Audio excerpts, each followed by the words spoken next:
కమెడియన్లుగా ఒక వెలుగు వెలిగినటువంటి ఆలీ, సునీల్ ఆ తర్వాత హీరోగా కూడా ఛాన్స్ వచ్చినాయి, చేశారు. హీరోలకి ఇవాళ రోజున ఈ అగ్ర హీరోలైనటువంటి వాళ్ళతో పోటీలు పడే పరిస్థితుల్లో మార్కెట్ లేదు. వాళ్ళు కొన్ని రోజులు పోయిన తర్వాత చాలా స్ట్రగుల్ పడ్డారు. హీరోగానే చెయ్యాలా, అదే కమెడియన్ అయితే రోజు క్షణం తీరిక లేని కాల్ షీట్లు ఉంటాయి, ఒక్కరోజు కూడా ఖాళీగా ఉండరు. ఈ సినిమా కాకపోతే ఆ సినిమా, ఆ సినిమా కాకపోతే ఆ సినిమా.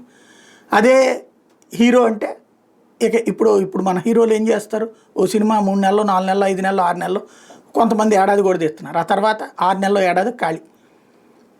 వీళ్ళేమో అపాయింట్మెంట్లు ఇవ్వక, అదే సందర్భంలో ఇట్లాంటి వాళ్ళకి దొరక్క అట్లాంటి పరిస్థితులు తలెత్తుంటాయి.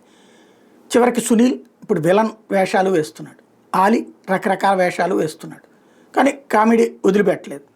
ఇప్పుడు అట్లాంటి సిచ్యుయేషన్ ప్రియదర్శికి వచ్చింది. వరుసనే 2 సినిమాలు సక్సెస్ అయిన బలగం కావచ్చు, ఇప్పుడు వచ్చేటప్పటికి ఈ కొత్త సినిమాగా కోర్టు కావచ్చు.